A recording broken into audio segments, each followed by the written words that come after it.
سوره چې د قران عظیم شان 3 سوره ده په مکه معظمه کې را نازله شوې ده. 9 مبارک آیاتونه لري. تلاوت او پښتو ترجمه یې لومړی آیت څخه اوري. بسم الله الرحمن الرحیم. د الله په نوم چې ډیر زیات مهربان پورا رحم لرونکی دی. حمیم والکتاب المبین إنا جعلناه قرآنا عربيا لعلكم تعقلون. حمیم قسم دی په څرګند کتاب بشک مونږه هغه عربي قرآن ګرځولای دی کېدای شي چې تاسو ور باندې وپوهیږئ. وإنه في أم الكتاب لدينا لعلي حكيم. او دا په حقیقت کې په ام الكتاب یعنی لوح محفوظ کې ثبت دی. زمون په وړاندې د لوړې مرتبه خاوند او له حکمت ډک کتاب. أفنضرب عنكم الذكر صفحا أن كنتم قوما مسرفين. نو آیا موږ له تاسو نه په بیزاریدو سره تاسو ته د نصیحت دغه درس یعنی قرآن لیږل صرف په دې خاطر پرېږدو چې تاسو له حد تیر شوي خلک یاست؟ وكم أرسلنا من نبي في الأولين. او څومره پیغمبران مو په پخوانیو قومونو کې استولیو. وما يأتيهم من نبي إلا كانوا به يستهزئون. هیڅ کله داسې نه ده شوی چې کوم پیغمبر هغو ته راغلی وي او هغوی په هغه پورې مسخري نه وي کړي. فأهلكنا أشد منهم بطشا ومضى مثل الأولين. نو کوم خلک چې له دوی نه ډیر زیات زورور وو موږ هغوی هلاک کړل. د مخکنیو قومونو مثالونه تیر شوي دي. ولئن سألتهم من خلق السماوات والأرض ليقولن خلقهن العزيز العليم الذي جعل لكم الأرض مهدا وجعل لكم فيها سبلا لعلكم تهتدون. کله دوی نه پوښتنه وکړي چې زمکه او اسمانونه چا پیدا کړی دي نو دوی به په خپل وایي چې دا همغه برلاسي په هر څه په ذات پیدا کړی دي. همغه ذات چې ستاسو لپاره دغه زمکه زنګو ګرځوله او په دې کې ستاسو لپاره لارې جوړې کړې ترڅو چې تاسو د خپل منزل مقصود لار وموندلای شئ. والذي نزل من السماء ماء بقدر فأنشرنا به بلدة ميتا كذلك تخرجون. هغه ذات چې په یو خاص اندازه کې له اسمانه اوبونه نازل کړي او د هغو په وسیله ممړه ځمکه راژوندۍ کړه. په همدې ډول به یوه ورځ تاسې له ځمکې نه یعنې په قیامت کې له قبرونو څخه راویستل شئ. والذي خلق الأزواج كلها وجعل لكم من الفلك والأنعام ما تركبون لتستووا على ظهوره ثم تذكروا نعمة ربكم إذا استويتم عليه وتقولوا سبحان الذي سخر لنا هذا وما كنا له مقرنين وإنا إلى ربنا لمنقلبون.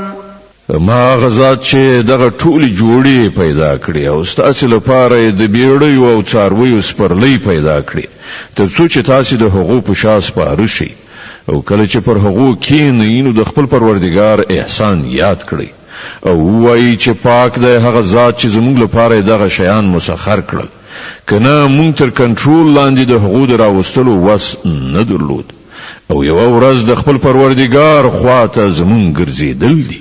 وجعلوا له من عباده جزءا إن الإنسان لكفور مبين. او دوی د هغه بندگانو څخه ځینې د هغه جزء ګرځول یعنی ویلې ملائکه د الله لونی دي. حقیقت دا دی چې انسان ښکارا احسان هیرونکی دی. أم اتخذ مما يخلق بنات وأصفاكم بالبنين آیا الله لخپل مخلوق نه د ځان لپاره لونی غوړه کړی او تاسو په زامنو سره سرلوړي کړی؟ وإذا بشر أحدهم بما ضرب للرحمن مثلا ظل وجهه مسودا وهو كظيم او حال دا د کوم اولاد چې دوی رحمان خدای ته منسوبوي د هغه د زیږیدنې زیری چې کله په خپل له دوی نه یو چاته ورکول کیږي نو مخې له ډیره غمه تور راوړي. أومن ينشأ في الحلية وهو في الخصام غير مبين آیا د الله په برخه هغه اولاد ورسید چې په غاڼو کې پالنه کیږي او په خبرو او استدلال کې خپل مدعا په پوره ډول ښکارا کولای هم نشي؟ وجعلوا الملائكة الذين هم عباد الرحمن إناثا أشهدوا خلقهم ستكتب شهادتهم ويسألون. دوی ملائکه چې د رحمان خدای خاص بندگان دي خځې وګڼلې، آیا دوی د هغو د جسم ساخت لیدلی دی؟ د دوی شاهدی به ولیکل شي او دوی به د هغې په باب وپوښتل شي. وقالوا لو شاء الرحمن ما عبدناهم ما لهم بذلك من علم إن هم إلا يخرصون. دوی وایي که رحمان خدای غوښتلی چې موږ د هغو عبادت نکړو نو موږ به هیڅکله د هغو عبادت نه وو کړی. دوی د هغې معاملې پر حقیقت باندې هیڅ نه پوهیږي، محض اټکلونه کوي. أم آتيناهم كتابا من قبله فهم به مستمسكون. آیا موږ له دې نه مخکې دوی ته کوم کتاب ورکړی وو چې دوی له ځانه سره د پریښتو د پرستش لپاره د هغه کوم سند ولري؟ بل قالوا إنا وجدنا آباءنا على أمة وإنا على آثارهم مهتدون. نه بلکې دوی وایي چې موږ خپل پلار نیکه پر یوې کړنلارې یعنی دین باندې موندلی دي، د همغو پر قدمونو باندې روان یو. وكذلك ما أرسلنا من قبلك في قرية من نذير إلا قال مترفوها إنا وجدنا آباءنا على أمة وإنا على آثارهم مقتدون. په همدې ډول لتانه مخکې چې هر کلی ته مونږ کوم ویرونکی ولیږه، د هغه هوسا شتمنو خلکو همدا ویل چې مونږ خپل پلار نیکه پر یوه کړنلاره باندې موندلی دي او مونږ د همغوی د قدمونو پیروي کوو. قال أولو جئتكم بأهدى مما وجدتم عليه آباءكم قالوا إنا بما أرسلتم به كافرون. هر پیغمبر له هغونه پوښتنه وکړه، آیا تاسو به پر همغه وایرانه ځای چې پر هغه باندې تاسو خپل پلار نیکه موندلی دي؟ اگر که زله هغه لارې نه ډیره صحیح لار تاسو ته دروخم. وی ټول پیغمبرانو ته هم دغه جواب ورکړ چې د کوم دین خواته د بلنې لپاره چې تاسو لېږل شوی مونږ په هغه باندې کافران. فانتقمنا منهم فانظر كيف كان عاقبة المكذبين. په پای کې مونږ له هغونه غچ واخیست او وګوره چې د دروغ غنونکو عاقبت څه شو. وإذ قال إبراهيم لأبيه وقومه إنني براء مما تعبدون إلا الذي فطرني فإنه سيهدين.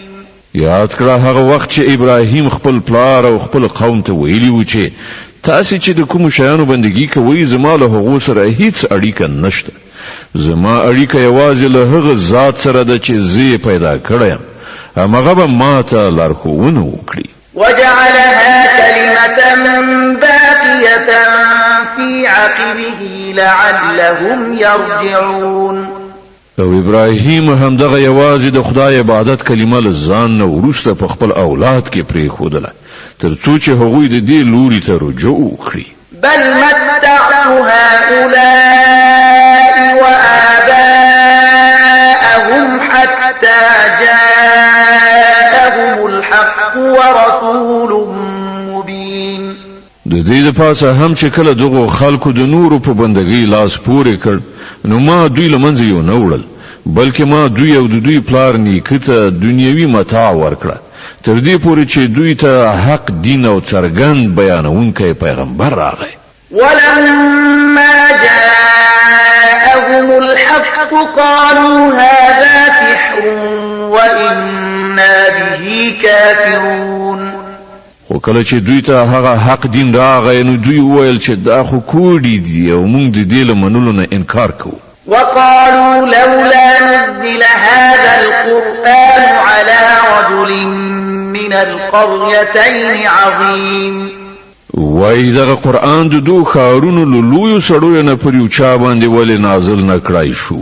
أهم يقسمون رحمة ربك نحن قسمنا بينهم معيشتهم في الحياة الدنيا ورفعنا بعضهم فوق بعض درجات ليتخذ بعضهم بعضا سخريا ورحمة ربك خير مما يجمعون.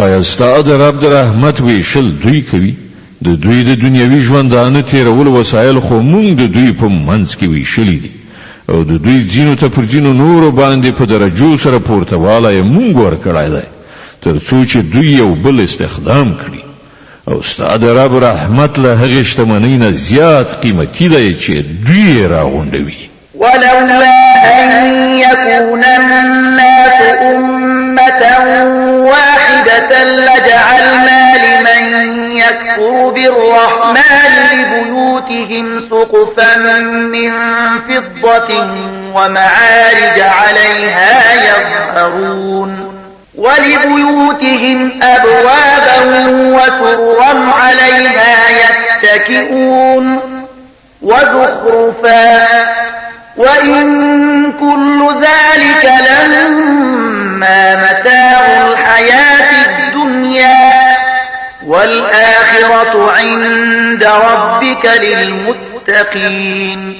او کدا نوای چې ټول خلق به د مال او شتمنۍ په شوق دی وی کړنداري شي او کفر او فساد خواته به مخ واړوي نو مونږ به پر رحمان خدای باندې د کافر کیدونکو د کورونو چتونه او د هغوی زینې چې هغوی ور باندې بامونو ته خيږي او د هغوی دروازې او د هغوی تختونه چې هغوی ور باندې تکي وهونکي کینی ټول د سپینو زرو ګرځولیو. دا خو محض د دنیوي ژوندانه متاع ده او آخرت ستاد پروردگار په وړاندې صرف د تقوا دارو خلکو لپاره ده. ومن يعش عن ذكر الرحمن نقيض له شيطانا فهو له قرين. څوک چې د رحمان خدای له ذکر نه ځان په غفلت کې اچوي مونږ پر هغه باندې یو شیطان مسلط او هغه ملګری کیږي. وإنهم ليصدونهم عن السبيل ويحسبون أنهم مهتدون. دا شیطانان دغه خلک پر سم لار باندې لټلو څخه منع کوي او هغوی له ځان سره د اګمان کوي چې مونږ سم روان یو. حتى إذا جاءنا قال يا ليت بيني وبينك بعد المشرقين فبئس القرين. په پای کې چې کله دغه انسان زموږ حضور ته راشي نو خپل شیطان ته وایي کاش کې زما او ستا ترمنځ د ختیځ او لویدیځ لري والی وای تو خو ډیر بد ملګری شوې. ولن ينفعكم اليوم إذ ظلمتم أنكم في العذاب مشتركون. په هغه وخت کې به دوی ته وویل شي چې کله چې تاسو ظلم کړی دی نو نن تاسو لپاره دا خبره هیڅ ګټوره نه ده چې تاسو او تاسو شیطانان په عذاب کې یو ځای. أفأنت تسمع الصم أو تهدي العمي ومن كان في ضلال مبين. نو آیا ای پیغمبره ته به کانو واوروي یا بړندو ته او په څرګند گمراهۍ کې غورځېدلو خلکو ته لار وښیي؟ فإما نذهبن بك فإنا منهم منتقمون أو نرينك الذي وعدناهم فإنا عليهم مقتدرون. نو یا بداوی چې تا به موږ د دوی له عذاب نه مخکې وفات کړو نو موږ به له دوی نه په آخرت کې غچ واخلو او یا دا چې په تا به موږ وګورو د دوی هغه عذاب چې دوی سره مو وعده کړې ده نو موږ پر دوی برلاسی یو. فاستمسك بالذي أوحي إليك إنك على صراط مستقيم. ته په هر حال هغه کتاب ټینګ ونیسه چې د وحی په وسیله تا ته لیږل شوی دی په یقیني ډول ته پر سمه لاره. وإنه لذكر لك ولقومك وسوف تسألون. حقیقت دا دی چې دغه کتاب قرآن ستا لپاره او ستا د قوم لپاره یو ډیر لوی پند دی او ډیر ژر به له تاسې څخه د ده په باب پوښتنه وکړای شي. واسأل من أرسلنا من قبلك من رسلنا أجعلنا من دون الرحمن آلهة يعبدون. لتانه مخکې چې موږ څومره پیغمبران لیږلي وو له هغو ټولو نه پوښتنه وکړه آیا موږ له رحمان خدای نه پرته نور خدایان هم د خلکو معبودان ګرځولي وو چې د هغو بندګي وشي؟ د الزخرف مبارکه سوره چې د قرآن عظیم شان 43مه سوره ده په مکې معظمه کې را نازله شوې ده 9 مبارک آیاتونه لري تلاوت او پښتو ترجمه یې له 46 آیات څخه اوري. ولقد أرسلنا موسى بآياتنا إلى فرعون وملئه فقال إني رسول رب العالمين. مون موسی له خپل نښانو سره فرعون او د هغه د سلطنت اراکینو ته ولېږه او هغه ورغه ویل چې زه د عالمینو د پروردګار پیغمبر یم. فلما جاءهم بآياتنا إذا هم منها يضحكون. بیا کله چې هغه زموږ نښانې هغو ته وړاندې کړې نو هغوی ورباندې وخندل. وما نريهم من آية إلا هي أكبر من أختها وأخذناهم بالعذاب لعلهم يرجعون. مونږ د یوې له پاسه یوه داسې نښانه هغوی ته ښودله چې له مخکنۍ نه به لا زیاته لویه وه او مونږ هغوی بیا په عذاب کې راګیر کړل تر څو چې هغوی له خپل چارچلن نه راوګرځي. وقالوا يا أيها الساحر ادع لنا ربك بما عهد عندك إننا لمهتدون. فلما كشفنا عنهم العذاب إذا هم ينكثون. د هر عذاب په وخت کې به هغوی ویل ای کوډګره د خپل پروردګار له خوا چې کوم منصب در په برخه شوی دی د هغه پر اساس زموږ لپاره له هغه نه دعا وکړه موږ به ارومرو پر سمه لار برابر شو او څنګه به چې موږ له هغو نه عذاب استکاو هغوی به له خپل خبرې نه اوښتل. ونادى فرعون في قومه قال يا قوم أليس لي ملك مصر وهذه الأنهار تجري من تحتي أفلا تبصرون. یو ورځ فرعون د خپل قوم په منځ کې په لوړ غږ وویل ای خلکو د مصر پاچاهي زما نه ده او دغه ویالې زما تر ماڼۍ لاندې نه بهیږي آیا تاسې نه وینئ؟ أم أنا خير من هذا الذي هو مهين ولا يكاد يبين. زه خیم که دغه سړی چې ذلیل او حقیر دی او خپل خبره هم څرګنده نشي بیانولی. فلولا ألقي عليه أسورة من ذهب أو جاء معه الملائكة مقترنين. که رښتیا ویونکی دی ولې پر ده باندې د سرو زرو بنګړي راښکته نشول یا له هغه سره پرښتې پیوسته صف تړلې رانغلي. فاستخف قومه فأطاعوه إنهم كانوا قوما فاسقين. هغه خپل قوم سپکو ګاڼه او هغوی د هغه اطاعت وکړ. په حقیقت کې هغوی فاسقان خلق وو.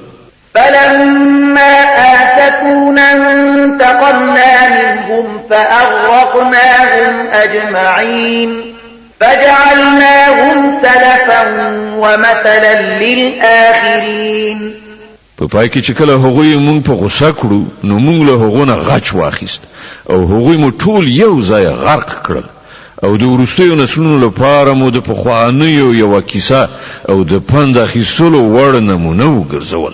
ولما ضرب ابن مريم مثلا إذا قومك منه يصدون وقالوا أآلهتنا خير أم هو ما ضربوه لك إلا جدلا بل هم قوم خصمون. او د عیسی د مریم زوی د مثال وړاندې کولو سره سم ستا د قوم خلکو پر هغه باندې شور زوګ جوړ کړ او وی ویل چې زموږ معبودان خېدي او که هغه دغه مثال هغوی ته ته محض د خبرو اړولو لپاره وړاندې کړی دی.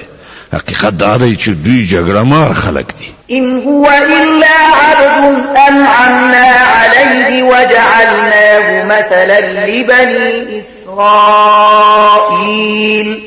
دغه عیسی له دې پرته بل څه نو یو بنده و چې موږ ورباندې پیرزوینه وکړه او د بني اسرائیل لپاره مو د خپل قدرت یوه نمونه وګرځاو.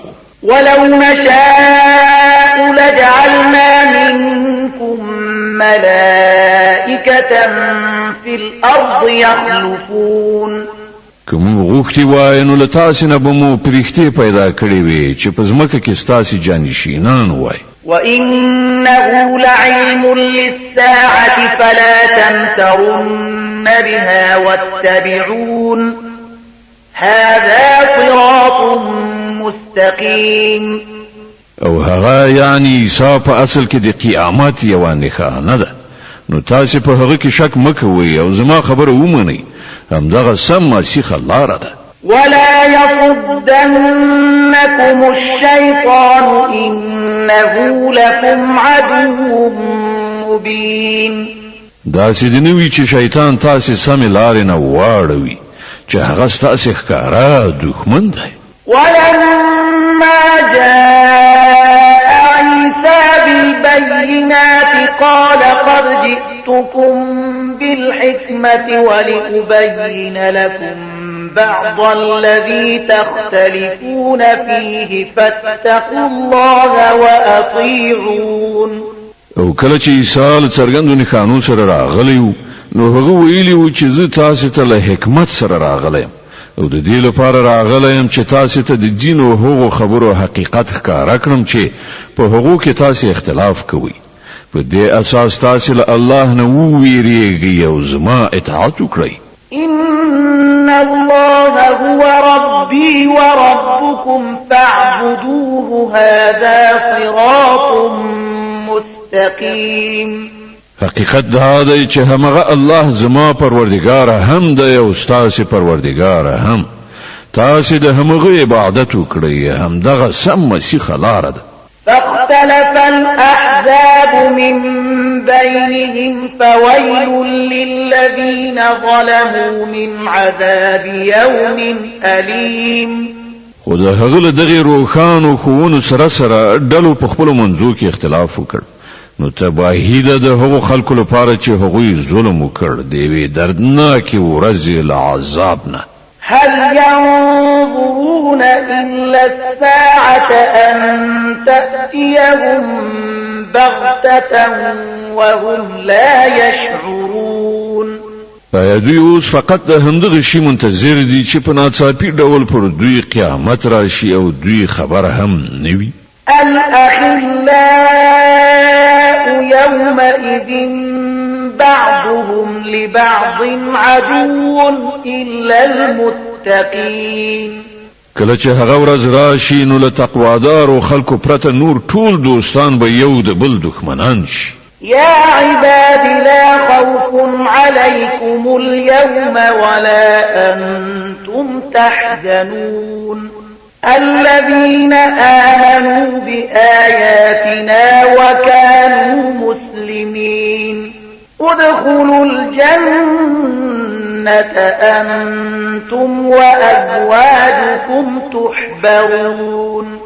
په هغه ورځ به هغو خلکو ته چې زمون پر آیاتونه ایمان راوړی وو او امر منونکي وو ویل شي چې ای زما بندگانو نن ستاسو لپاره څه ویره نشته او نه به در باندې څه غم راشي ننوځئ جنت ته تاسو او ستاسو میرمنې تاسو به خوشاله کړئ شي. يطاف عليهم بصحاف من ذهب وأكواب وفيها ما تشتهيه الأنفس وتلذ الأعين وأنتم فيها خالدون. د هغو په مخ کې به د سرو زرو ګیلاسونه او جامونه ګرځول کیږي او هر زړه خوښونکی او سترګې خوښونکی شی به هلته موجود وي. دوی ته به وویل شي تاسو به اوس دلته د تل لپاره اوسئ. وتلك الجنة التي أورثتموها بما كنتم تعملون. تاسو دغه جنت وارثان د خپل هغو کړو له عمله ګرځیدلی چې په دنیا کې مو کول. لكم فيها فاكهة كثيرة منها تأكلون. ستاسو لپاره دلته پریمانه کې غوړه میوې شته چې تاسو به خورئ. إن المجرمين في عذاب جهنم خالدون لا يفتر عنهم وهم فيه مبلسون. پاتې شول مجرمان نو هغوی به د تل لپاره د دوزخ په عذاب کې اخته وي. هیڅ کله به په عذاب کې کموالی نه راوستل کیږي او په هغه کې به هغوی ناهیلې پراته وي. وما ظلمناهم ولكن كانوا هم الظالمين. پر هغو موږ ظلم نه دی کړی بلکې هغوی خپل پر خپل ځان ظلم وکړ. ونادوا يا مالك ليقض علينا ربك قال إنكم ماكثون. هغوی به غږ وکړي ای د دوزخ مالکه یعنی خازنه کستا پروردگار زمون کار پای ته ورسوي یعنی د مرګ حکم وکړي نو خده هغه به جواب ورکړي تاسو به همداسې اوسئ. لقد جئناكم بالحق ولكن أكثركم للحق كارهون. مون تاسو ته له حق سره راغلیو خو له تاسو نه د زیاترو حق بدی سید. أم أبرموا أمرا فإنا مبرمون. آیا دوی د څه اقدام کولو پریکړه کړې ده؟ خنو مونږ هم بیا دې فیصلې صادرونکي. أم يحسبون أننا لا نسمع سرهم ونجواهم بلى ورسلنا لديهم يكتبون. آیا دوی دا ګڼلې ده چې موږ د دوی رازونه او پټې خبرې نه اورو؟ موږ هر څه اورو او زموږ پرېختې له دوی سره دي د دوی د کړو او خبرو لیکنه کوي. قل إن كان للرحمن ولد فأنا أول العابدين.